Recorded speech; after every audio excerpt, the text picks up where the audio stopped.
Estamos, Sí, te escuchamos, Gustavo. ya estamos. Perdón, pero se quedó sin luz esto. Mire que en las reuniones anteriores no habíamos tenido tanto problema como ahora, ¿verdad? No, exacto. Así pasa cuando sucede. ¿Verdad? Pero este Freddy dijo que también tenía problema de internet. Sí, Sí, y Sonia también, ¿verdad? No sé qué le pasaría a Freddy.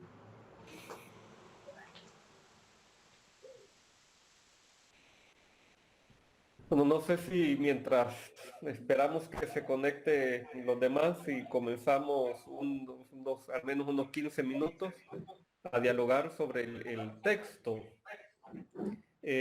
Al final del artículo, que es em, el segundo apéndice del libro con el hijo del padre Cabarrús, eh, él habla, da como su perspectiva. Lo que pasa, solo un detalle, ¿verdad? El libro son ejercicios espirituales, que es el mes de ejercicios espirituales en clave de justicia.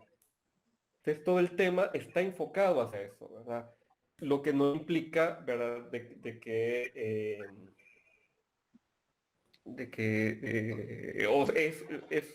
esa la visión, ¿verdad?, única y exclusiva que se va a manejar. Pero tiene, como decirlo, los elementos, ¿verdad? Nosotros en este proceso de formación o desearía, ¿verdad?, que nosotros nos quedáramos con elementos, ¿verdad?, claros a la hora de poder ayudar a las personas en su discernimiento o en su proceso de crecimiento personal. Entonces, al final yo planteaba algunas preguntas, al menos ver la primera pregunta y la segunda sobre los criterios que el autor plantea, que bueno, a lo largo del texto va planteando varios criterios. Al inicio pone uno, ¿verdad?, que es como un criterio importante, pero luego la pregunta primera, ¿verdad? Esto de por qué es tan importante el tema de la historia. No sé si lo lograron leer al menos hasta la mitad. ¿Qué podrían, que encontraron con sus palabras, ¿verdad? No tienen que decir otra vez lo que dijo el autor.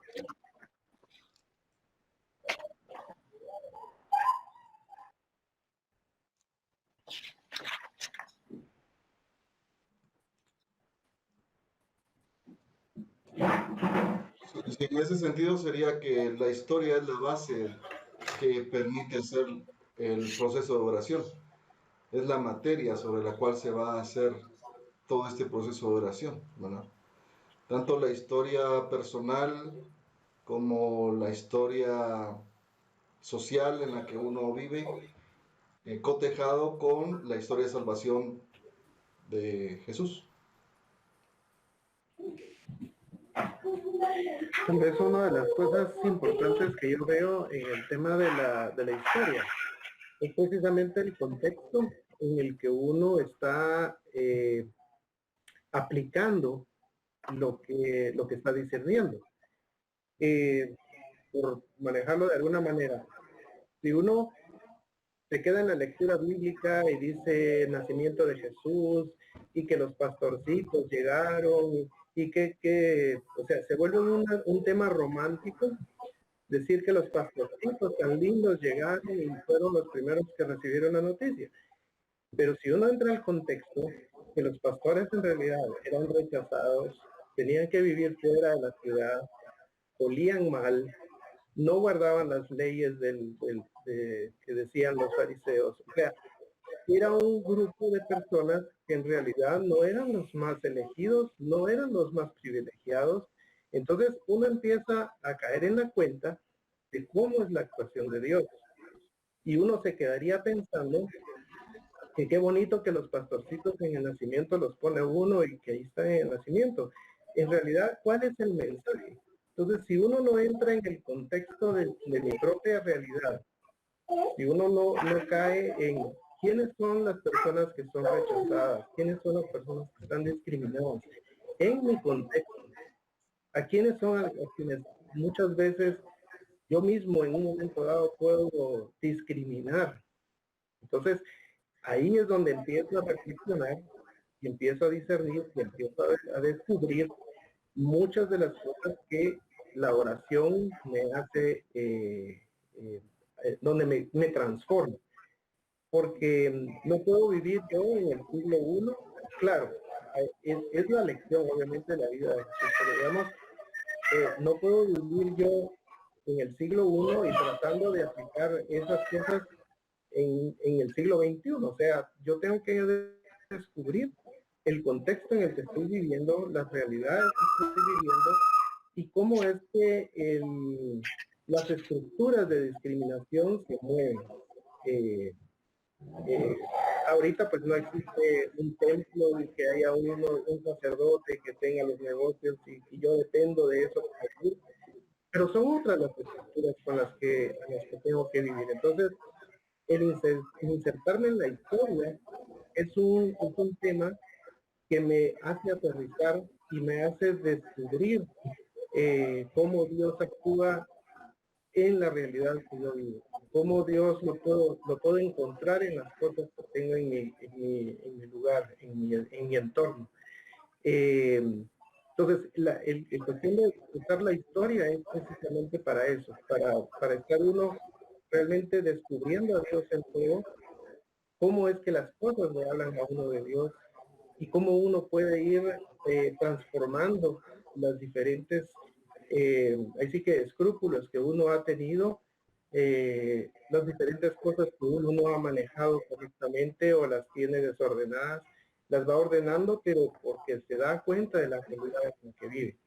Entonces, ese es uno de los puntos que yo he visto mucho de por qué la historia es importante, por qué yo debo no solo contemplar, hacer las contemplaciones en las lecturas que voy haciendo en los ejercicios, sino que eso también lo voy a comparar entre mi propia historia.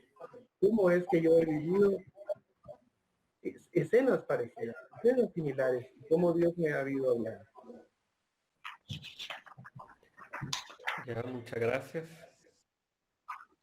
Sí, yo la verdad, le digo, sí le di una leída un poco rápido. Pero, digamos, a mí lo que se me vino a la mente es que la historia es interactuar con varias historias. Interactuar con mi historia de vida, la historia de Ignacio, e interactuar con la historia de la persona practicante, ¿verdad? O sea, la persona que está ejerciendo los ejercicios espirituales.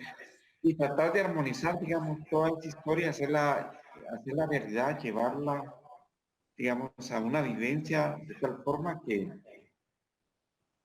esa historia pues va a cambiar en función de que yo me vaya transformando de acuerdo a toda esta estructura de San Ignacio de Loyola. O sea que eso, pues, antes de los ejercicios espirituales, pues tenía una idea de lo que era. Por ese proceso, digo, finalmente es que ni idea tenía, pues, hasta dónde puede llegar uno, ¿verdad? Si todavía falta. Sí, yo cuando me muera y si es que voy al cielo, pero una de las primeras cosas que voy a darle un beso a Ignacio y agradecerle por la genialidad que tuvo. Sí, sí. Bueno, si tienen el texto ahí, quisiera ir señalando por cuestión del tiempo unas cosas, lo vamos a retomar en la siguiente semana, ¿verdad? Algunos otros aspectos y el resto de las preguntas. Bueno, miren, el primer párrafo, ¿verdad? Y donde habla el autor, ¿verdad? Cabarrús. No, dice, ejercicios pueden ser realmente algo cristiano, es decir, según el espíritu de Cristo. No sé si se ubican, estamos en la tercera línea. Dice, nos parece que la introducción de la historia en los ejercicios no solo es, pues, algo posible, sino más aún es elemento crucial y verdadera condición de posibilidad para que estos ejercicios puedan ser realmente algo cristiano, es decir, según el Espíritu de Cristo. Y aquí hay dos cosas que son importantes como que tomar, ¿verdad? Fíjense que la pedagogía de la espiritualidad ignaciana es una pedagogía o es una espiritualidad descendente. Hay dos tipos de teología y por tanto, digámoslo así, como que las diferentes espiritualidades que hay en la iglesia se van como suscribiendo a estos dos tipos de teología. Una es ascendente, o sea, nosotros nuestra oración va hacia Dios, ¿verdad? Nuestro culto va hacia Dios y nuestros actos hacia Dios, y la descendente, que todo lo recibimos de Dios. Entonces, la espiritualidad ignaciana es más bien una espiritualidad o se inscribe en una teología descendente, es que es Dios el que desciende. Y la pedagogía, por tanto, es la de la encarnación. Por eso, ¿verdad? Una de las cosas importantes a la hora de poder orientar el discernimiento, las palabras que vamos, los ejercitantes es esto. Miren, hay que aterrice, porque la gente empieza a divagar, a hablar de los aguacates, ¿verdad? De que si están maduros o no maduros, y entonces uno se da cuenta de que hace falta hacer proceso ahí. Y la realidad esta, ¿verdad? Un poco la cristología de Ignacio, ¿verdad? Es esta realidad de lo que dice Pablo en el himno a los filipenses, que es el primer himno cristológico que tenemos en el Nuevo Testamento, es que Jesús entra en la historia como uno de tantos. Aquí hay un pequeño conflicto, ¿verdad? Bueno, a lo mejor ustedes lo pudieron haber vivido, es que la gente se enfrenta con una realidad de Jesús que ya no es la del catecismo, ya no es la que yo voy a misa, ya no es la de mi abuelita, sino que me hace la necesidad de encontrarme con una imagen de Jesús totalmente transformada. Y eso no es fácil. Eso no es fácil, ¿verdad? La gente tiene cierta resistencia a poderse encontrar con una realidad de Dios, ¿verdad? Más aterrizada, más humana, ¿verdad? Entonces, parte un poco, ¿verdad? Del acompañamiento va a ser esto, ¿verdad? Pero ¿qué le dice su vida? ¿Verdad? O sea, cómo ir presentando esta imagen de Dios. Vamos a ver un poco las imágenes de Dios después, ¿verdad? A este Dios que se encarna en la historia. Ahora, esto también para que sean realmente cristianos hay que tener cuidado. Hay una corriente filosófica y que también se ha metido en la teología que ha estado a lo largo de la historia del cristianismo, ¿verdad? Y es el gnosticismo, ¿verdad? El gnosticismo de las ideas de Platón, ¿verdad? El mundo de las ideas que era lo perfecto y lo que vemos que nada más era apariencia, ¿verdad? Entonces, todo esto vino el neoplatonismo y San Agustín, ¿verdad? Lo introdujo en la teología de la iglesia. Entonces, vivimos durante casi, bueno, toda la Edad Media, ¿verdad? Desarrolló una idea teológica un poco gnóstica donde la separación del alma y el cuerpo, si ustedes se dan cuenta, mucha de la liturgia de la iglesia es esto, ¿verdad? La salvación del alma y la salud del cuerpo. Esa división es un poco, es platónica, ¿verdad? Y casi raya el tema del gnosticismo. Hasta incluso el Evangelio de Juan estuvo en sospecha del gnosticismo, ¿verdad? Por esta separación de alma y cuerpo, donde el alma es lo bueno, el cuerpo es lo malo. Y como es malo, hay que castigarlo, ¿verdad?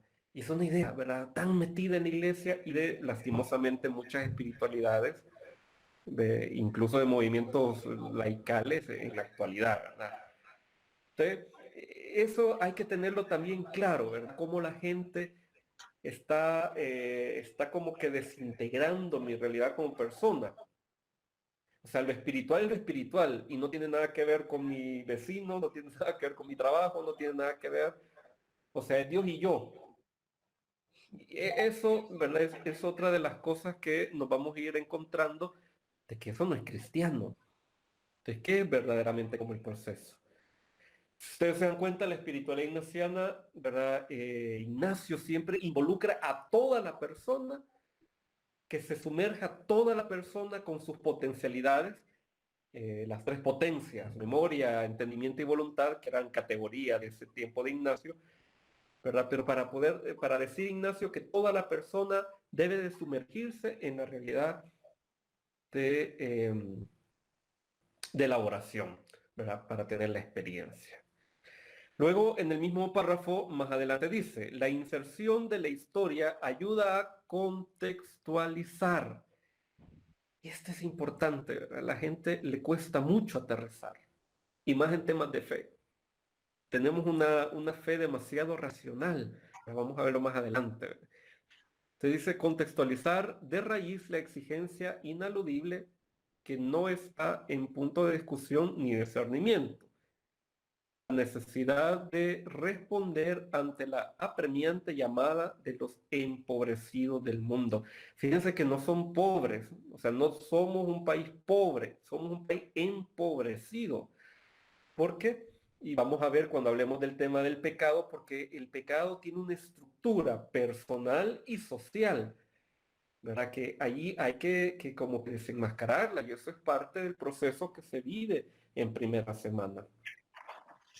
Sobre esto, ¿verdad? No se discierne, ¿verdad? Y dice la afirmación, lo que sí cabe descubrir es el cómo de nuestra respuesta y el dónde de nuestra acción. Eso es lo que hay que discernir.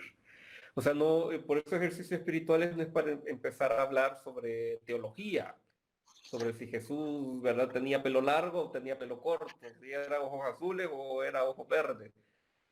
Porque la gente tiene como mucha curiosidad. Y, mire, yo le tengo una pregunta y San Pablo no sé qué, no sé. Entonces, esas cosas, ¿verdad? Como que sacan de la experiencia. O sea, tenemos como esa visión, ¿verdad? Del discernimiento es el cómo y dónde siento yo que tengo que hacer la voluntad de Dios. De eso se trata más bien el discernimiento.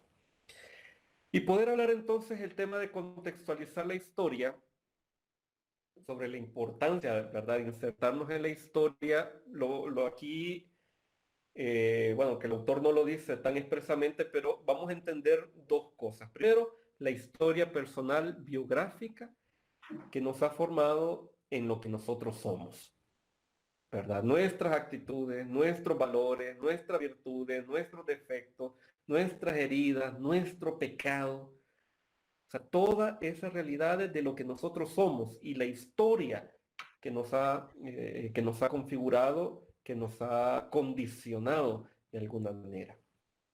Y por otro lado, ver también el contexto sociocultural que vive la persona, ¿verdad? En su aquí y en su ahora, ¿verdad? Esto tiene que ver todo su mundo de relaciones interpersonales. Para comenzar, la familia. Vamos a encontrar con personas, ¿verdad? Esposos que no se hablan porque vienen con heridas de tiempo, ¿verdad? Con papás que no perdonan a sus hijos por el desprecio que le hayan hecho. Bueno, una serie de cosas, ¿verdad? Entonces, la familia, el trabajo, la comunidad, incluso la ecología, ¿verdad? O sea, cómo todas estas realidades vamos a irle ayudando a la persona que poco a poco lo vaya integrando, ¿verdad? Lo central es el cómo de nuestra respuesta y dónde de nuestra acción, porque en estas actitudes, en esta realidad, nosotros vamos descubriendo las mociones del buen espíritu y las mociones del mal espíritu. Bueno, no sé si nos quedamos ahí o todavía avanzo un poquito más. Me quedan unos 3 párrafos más comentar. Sí, dele, padre. O si Sí, si sigamos. tienen alguna cosa que decir sobre esto. Avancemos, padre. No, yo digo que seguimos, padre. Unos minutitos más, ¿les parece? Sí. Sí, sí, claro. Bueno, sí, sí me van siguiendo, ¿verdad? Si hay alguna cosa, mire, padre, usted está hablando en chino, vuelvo otra vez. Usted me No, está dice, bien, ¿verdad? está bien, está bien. Adelante, adelante. Bueno, bien, vamos entonces en el tercer párrafo, a propósito de la segunda pregunta sobre los criterios, ¿verdad? De discernimiento. Cabarrús dice, entrar en ejercicios, por tanto, supone una preparación. Eh, a veces, en la experiencia esta que he tenido de ejercicios espirituales son 2 meses de preparación, porque ya es tiempo suficiente para que la gente tenga el hábito de la oración. Lo más difícil que uno encuentra, obviamente no todos, ¿verdad? Pero uno encuentra es que la gente no tiene capacidad de introspección. Le cuesta, primero porque no sabe hacerlo y segundo porque muy probablemente le da miedo. Le da miedo, ¿verdad? O ir hacia adentro, ¿verdad? Pero bueno, generalmente no sabe cómo hacerlo.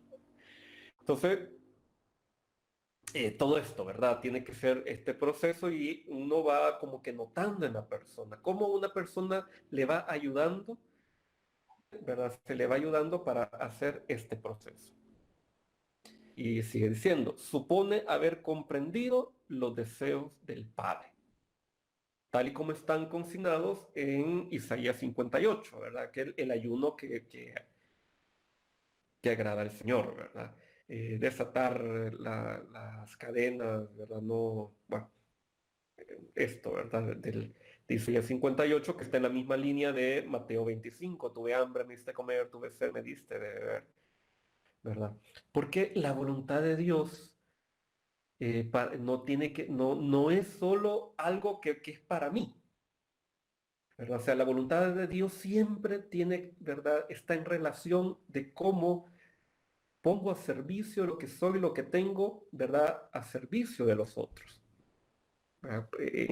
Como criterio de discernimiento, ¿verdad? Siempre hay una relación con los demás. En el siguiente párrafo, que es largo, ¿verdad? Explica el autor un poco, haciendo como el contexto.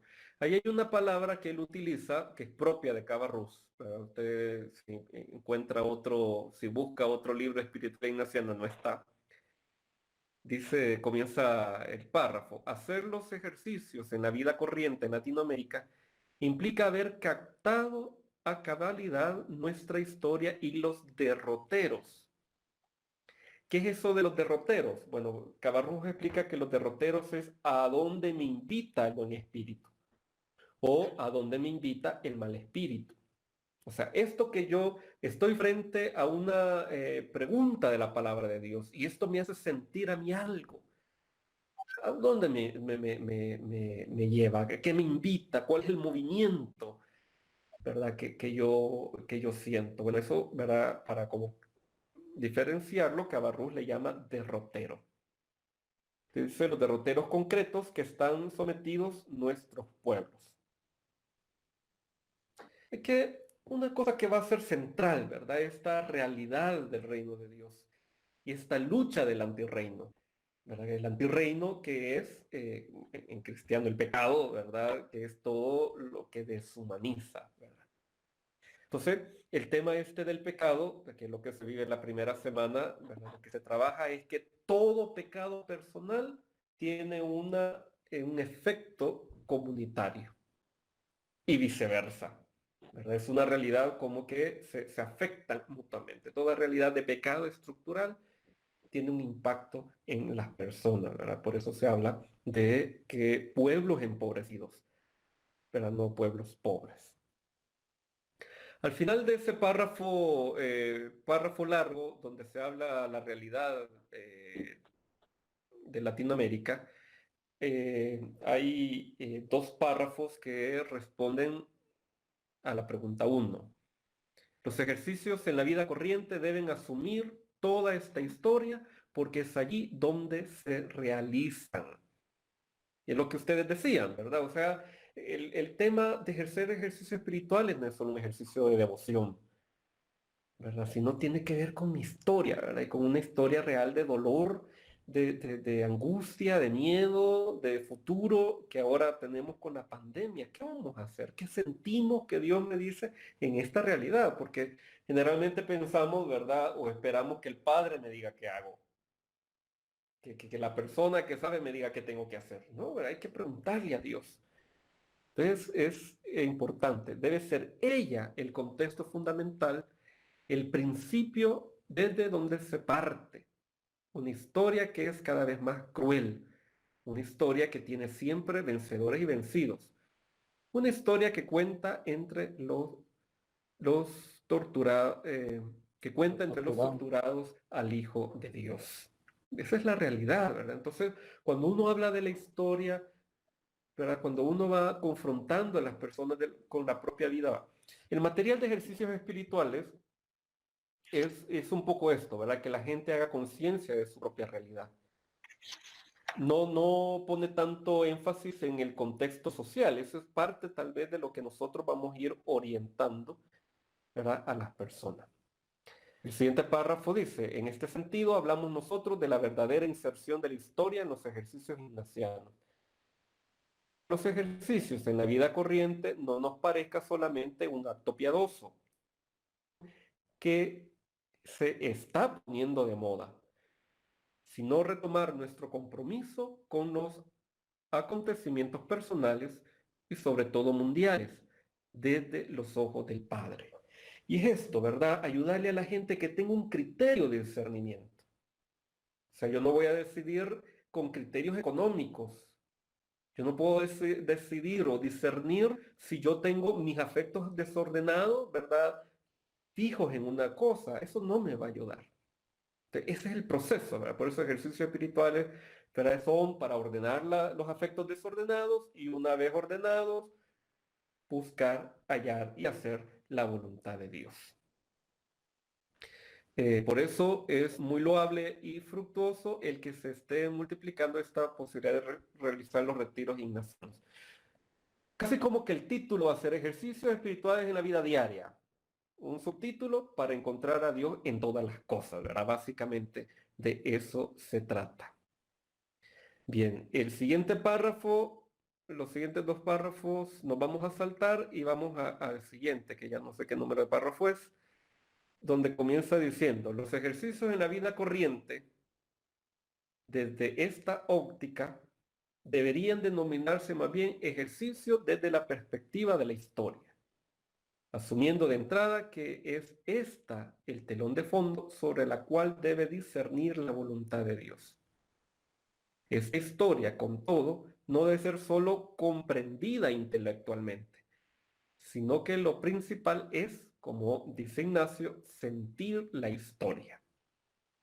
Y para ello hay que experimentarla condoliéndose y aprendiendo a sentir desde los pobres el mundo de hoy. Una cosa, Wilmar a lo mejor se recordará, miren, yo insistí, le di la importancia de bajar al corazón. La oración que no se siente. El encuentro de oración que no pasa nada, hay que sospecharlo. Y por eso el tema de movimientos. ¿Qué sintió? Consolación, desolación. Al inicio a la gente le cuesta, ¿verdad? Le cuesta un montón porque pues no sentí nada. Bueno, un proceso, lo que pasa es que no está acostumbrada. Pero una oración que no baja al corazón no convierte a nadie. Y nos quedamos nada más en conocimiento de conceptos, ¿verdad? El tema de sentir, del gustar internamente. Por eso si yo me quedo con una palabra, una frase, un pequeño texto, ahí me quedo de Ignacio y yo lo degusto porque yo estoy sintiendo ahí que Dios me está hablando. Vamos a ver después el otro artículo, el tema de la oración. ¿Qué es la oración y cómo se diferencia de los rezos, ¿verdad? De rezar. Entonces es importante y eso va a hacer insistir mucho, ¿verdad? Que la oración no se puede hacer desde la cabeza, desde lo racional. Obviamente lo necesitamos, ¿verdad? Porque desde ahí se hace. Pero el tema que tiene que bajar el corazón. ¿Qué siento? ¿Qué experimento? ¿A dónde me mueve? ¿verdad? Y van a ser preguntas fundamentales, ¿verdad? Que van a remarcarse una y otra vez en el examen de la oración y en el examen del día. Hasta allí, ¿verdad? Por ahora, que ya nos pasamos buen tiempo. No sé, ¿alguna pregunta? ¿Alguna cosa? ¿Algún detalle? ¿Algo que remarcar? ¿Algo que se perdió? ¿Qué les Eh, pareció? Yo solo remarcaría eh, el tema de la oración que tiene que bajar al corazón porque en el proceso de bajarlo uno de la parte intelectual y de la parte en donde uno comienza a analizar con la cabeza los temas y no deja bajar al corazón, eh, siempre hay una lucha bien fuerte entre uno mismo. Y al tener uno esa lucha, solo al tener esa lucha, uno ya avanzó, porque ya es un paso más hacia lo que realmente se quiere, que es sentir, que es vivir y no analizar realmente lo que uno está orando, ¿verdad? Entonces yo creo de que esa es la clave realmente de lo que vimos hoy y realmente de los ejercicios, creo que es una de las claves. Pero para llegar hasta ese punto, la lucha que se tiene con uno mismo y no es como que sea una lucha en donde hoy gané y ya después todos los días ya ganó uno, no, es una lucha de siempre porque la lucha para poderlo vivir y llevarlo con el corazón siempre va a estar ahí porque uno sigue analizando de cierta manera las cosas y sigue pensando uno, no, pero ¿por qué? ¿Por qué me va a agarrar a mí de lento si analiza uno demasiado con la cabeza? Un alto porcentaje lo analiza uno con la cabeza, es diferente cuando lo hace uno y cuando ya lo vive uno con el corazón. Sí. A mí lo que me queda en inquietud es cómo detectas cuando la oración realmente baja al corazón, si es algo emocional o es algo muy intelectual, ¿verdad? O sea, realmente, ¿cómo percibes que la oración realmente baja al corazón? O sea, me imagino que te tiene que transformar esa oración, o sea, tiene que penetrar de tal manera de que no sea, que no lo esté razonando yo aquí, ¿verdad? Sino que yo lo esté manejando aquí. Pero ¿cómo identificar que realmente yo no estoy aquí, sino estoy aquí? Digamos, Ese es el Fíjese día que, de la bueno, consolación, ¿verdad, Padre? sí, Ese es el día esa de es la feliz parte, consolación. sí, esa es parte de lo que Ignacio, del modo, el modo y orden, ¿verdad? Mire, primero es una gracia de Dios, ¿verdad? Esto, ¿verdad? Que hay que pedirla, ¿verdad? Que baje el corazón. Pero lo que pasa que es como, es el diario vivir, ¿verdad? O sea, yo veo las noticias y yo me conmuevo por algo. ¿Verdad? Hay dos maneras como de ver las noticias, pero uno puede estar ya cansado de hablar del coronavirus y entonces ya no pongo atención. Entonces ya me da lo mismo que digan 800 infectados este día. ujú. Ya me da lo mismo, ¿verdad? Entonces ya estoy como que de la razón, pues ya ni modo, ¿verdad? Pero cuando yo me empiezo a afectar por 800 personas, ¿y a quién puedo ayudar yo de esas 800 personas si no tienen que... Ah, bueno, es que ya dejé que afectara mi corazón. Y eso es, digamos, en la vida diaria, ¿verdad? O sea, pero ¿qué pasa cuando el tema es más bien en oración? El problema es que como cristianos hemos aprendido más bien a rezar. Y si se da cuenta, ¿verdad? Nuestros rezos es, te pido, Señor, que me bendigas en este día, ¿verdad? Y que te me protejas y que no me vaya a dar coronavirus. Amén. Te pedimos, ¿verdad? Pero el punto de bajar al corazón es qué siento que el Señor me dice en este momento a mí personalmente. Que cuando ya dejo que baje al corazón, entonces estoy escuchando a Dios. Ejercicio que parecería, ¿verdad?, como tan lógico, no es tan fácil, porque nos relacionamos a veces, nos relacionamos con Dios desde el miedo, porque a lo mejor no nos hemos portado bien, porque a lo mejor me da miedo que el que Dios me va a decir, porque a lo mejor me va a pedir algo, ¿verdad? Que no. Entonces hay una serie de cosas, ¿verdad? Que nosotros ponemos una cortina más bien como de... El otro tema con el tema del pecado es que lo justificamos. O sea, nosotros nos justificamos delante de Dios nuestras actitudes, ¿verdad? Entonces, eso es racional. O sea, yo me relaciono con Dios desde, bueno, Dios es papá. ¿Pero qué significa eso? Yo, mi experiencia, ¿verdad? ¿Cómo lo bajo al corazón? Bueno, es una gracia y es dejarme afectar por este texto, por esta pregunta, ¿verdad? Que está hablando de mi historia herida, de mi historia de necesidades afectivas, de mi historia de tengo miedo al futuro. Bueno, eso, ¿verdad? Eso. ¿Qué lo hacemos? Como le digo, ¿verdad? Lo hemos hecho a lo mejor a diario, pero en la oración más bien es más complicado. Mire, padre, eh, yo eso de sentir, sí, mira, eso de sentir es más bien como, no tanto, ahí sí que no meditarlo, no, que hay cosas que no entiendo, no sé por qué lo estoy sintiendo, no lo entiendo, muchas veces no hace match con lo que yo estoy pensando, pero sé que lo debo hacer, Ya, ¿verdad? ¿verdad? Sí, es un poco el tema también de la intuición. Ujú. ¿Verdad? La intuición, ¿verdad? O sea, mire, Ignacio, bueno, no fue Ignacio, pero uno de los compañeros de Ignacio, refiriéndose a él, decía, ¿verdad? Ignacio no sabía a dónde era conducido, pero se dejaba guiar dócilmente. Es lo de Pablo, ¿verdad?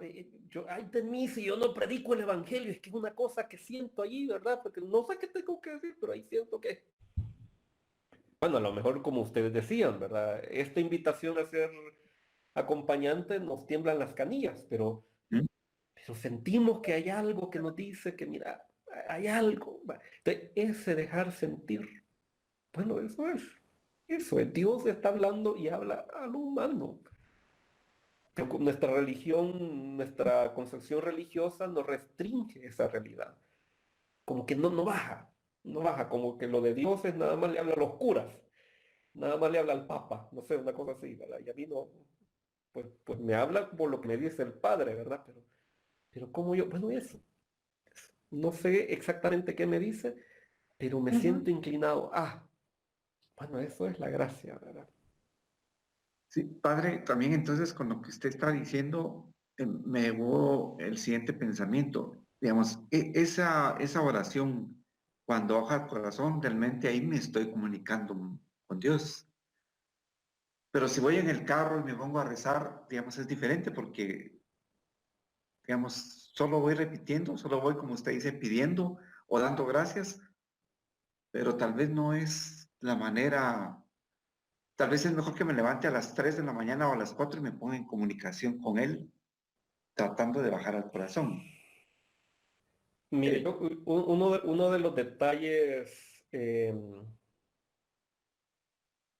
seguimos con un catolicismo, una fe de niños, y por diferentes razones, a lo mejor, ¿verdad? A los sacerdotes no les conviene mucho, ¿verdad? Es que las personas y los laicos dialoguen con Dios. ¿Qué es lo que les dice el Señor? Usted quedar a nivel nada más de rezos es quedarse a nivel de niños. La Ujú. madurez cristiana, ¿verdad? El cristiano maduro, adulto, se las tiene que ver con la realidad de lo que Dios le va diciendo y le va pidiendo. Un poco también el padre Cabarrús tiene un artículo, ¿verdad? Que dice, ¿por qué los ejercicios espirituales no nos convierten? O sea, ¿cómo es posible, ¿verdad? Que en un continente como el americano hay tantos cristianos y es el continente de mayor desigualdad e injusticia social? ¿Qué realidad hay ahí? Y luego nosotros vemos personas que no son cristianas con una calidad humana que nos da un testimonio muy grande. ¿Qué es lo que pasa ahí? Que a los cristianos, ¿verdad? Como que no nos mueve, y otras personas que no son cristianas, ¿verdad? Dan un ejemplo de humanidad. Un poco eso, ¿verdad? Porque, claro, yo les decía la vez pasada, ¿verdad? Yo acá en Guatemala, el tema del cucufán, impresionante, ¿verdad? El cucufán es una cosa, ¿verdad? Una persona, ¿verdad? Que vibra con, y usted lo va a ver, pero impresionante. ¿Y el resto del año dónde está? Ujú. Eso es una religiosidad de niños, ¿verdad? Y lastimosamente una cultura que esté perpetuando eso, estos son criterios de discernimiento, ¿verdad? Criterios de discernimiento, o sea, ¿qué es lo que el Señor nos está diciendo en ese sentido? No, resulta, ¿verdad? Que de repente el obispo dijo una cosa, ¿verdad? Y solo porque lo dijo el obispo hay que decir que sí. Pero ahí uno va teniendo criterios de discernimiento y uno le puede decir al señor obispo, mire, eso que usted está planteando no es evangélico. ¿A qué está respondiendo? Bueno, eso es ser un cristiano comprometido adulto. Amén, amén, amén, amén. Y una cosa, ¿verdad? Bueno, ya yo me incluyo en eso, ¿verdad? Los curas nos encanta regañar gente. Horrible y terrible es ir a una homilía donde es puros regaños la homilía, puros regaños. Regaños y regaños aquí, regaños allá, y por último se van a condenar por pecadores. Eso no es un cristianismo adulto. O sea, me estoy dirigiendo a niños, donde yo soy el adulto y regaño niños. Eso no puede ser. Pero entonces, ¿cómo le ayudamos a la gente a que crezca, que madure en su fe cristiana? Pues si yo les digo diciendo lo que tiene que hacer, sigo alimentando niños. Entonces, cuando están estos medios, ¿verdad? Donde tiene que discernir y escuchar a Dios. Bueno, eso es el proceso. Jesús, su mismo proceso de discernimiento, fue eso, un proceso. Él no tenía claro desde el inicio lo que tenía que hacer. Proceso. Y hasta el último momento, en el huerto de Getsemaní, estaba, bueno, ¿y será que me equivoqué o esto era? Es que eso es lo humano, ¿verdad? Eso es lo humano. Dos cosas, ¿verdad, padre? Que también el mismo padre Marcelino lo comentaba cuando decía, no, lo que pasa es que usted se quedó contento con la papilla y nunca pasó a la comida sólida, pues, sino que solo compota y ya, ¿verdad? Y, y lo segundo, donde se mira, donde se ve, no, mejor dicho, se escucha muy bien la parte humana de Jesús es en un tal Jesús, ¿verdad, padre? Ujú. Sí, sí, sí. Eso es una manera, ¿verdad? De ayudar a la gente a la cristología, ¿verdad? Sin que tenga que ir a un curso de cristología, a veces es un poco aburrido. Salud.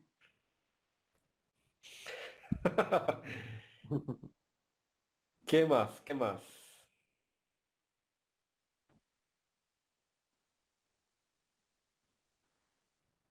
Se quedaron pensando.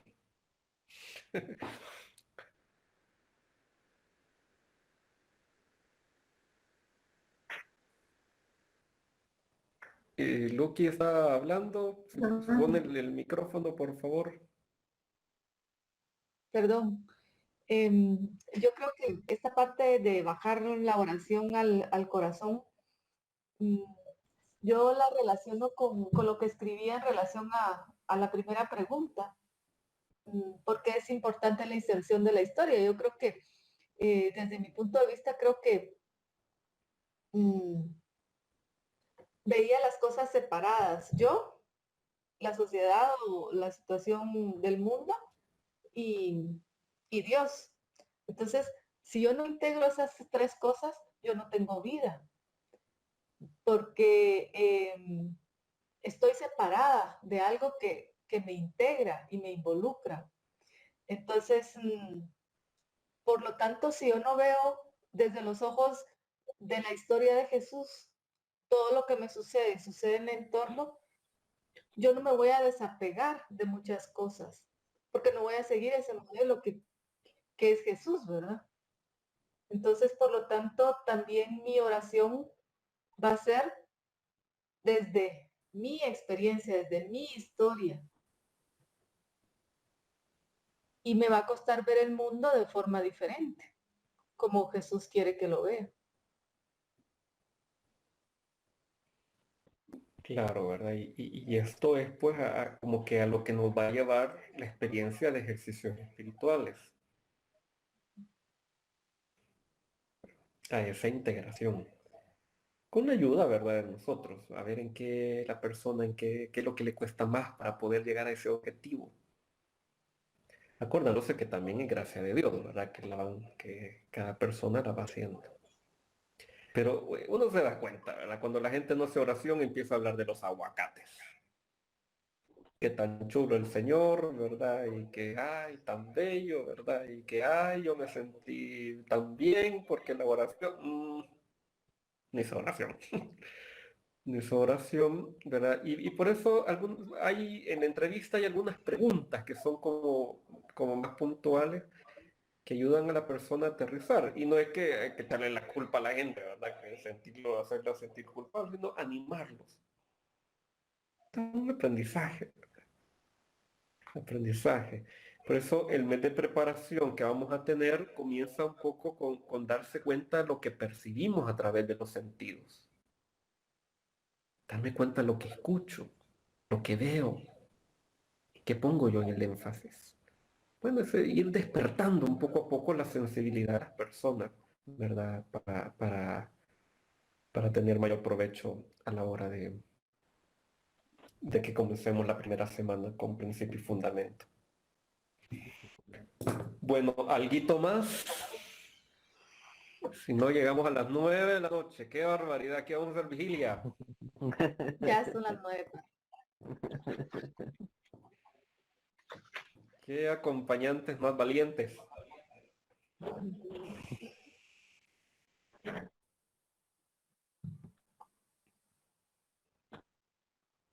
¿Alguito más que quieran agregar? Si no, quedamos hasta acá. Padre, ahí estamos, de momento, ¿no? Bien.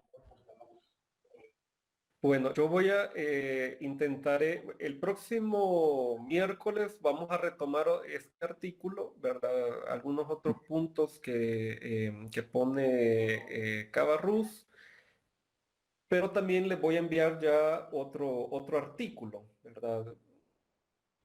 Vamos a ver ya para tener todos claros el concepto de la oración y el tema de las imágenes de Dios, ¿verdad? Ese tema creo que va a ser muy importante verlo y repasarlo y volverlo a ver porque esto es jodido. Las imágenes de Dios, los chiches de Dios son jodidos, ¿verdad? Y tenerlos claros los propios, ¿verdad? También, porque el problema es de que a veces pues, uno transmite la imagen de Dios que uno tiene. Y si no es la imagen de Jesús, pues sí, ¿verdad? Uno termina poniendo sentimientos de culpa en la gente que no tiene, ¿verdad? Y entonces esto, ¿verdad? Cómo ayudarle a las personas también en ese proceso. Muy bien. Excelente. Bueno, si terminamos con un Padre Nuestro y una Ave María, agradeciendo al Señor por esta experiencia tan aventurada que hemos tenido y para que, bueno, el Señor siga siendo esa luz en nuestro camino.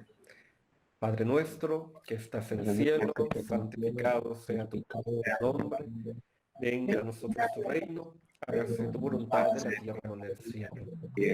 Danos hoy nuestro pan de cada día, perdona nuestras ofensas, como también nosotros perdonamos a los que nos ofenden. No nos dejes caer en tentación y líbranos del mal. Amén. Dios te salve María, llena eres de gracia, el Señor es contigo.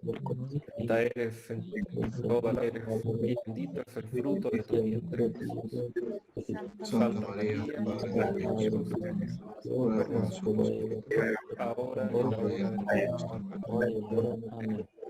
Que el Señor nos bendiga en nombre del Padre, del Hijo y del Espíritu Santo. Amén. Gracias. Gracias. Muchísimas gracias. Que pasen noches. buenas noches y se reporten regular. Buenas noches, bendiciones a Buenas todos. noches. Abrazo cumpleañera. Feliz cumpleaños a la cumpleañera. Eso, Me guarda- Que cumplan chorrocientos llegamos. años más.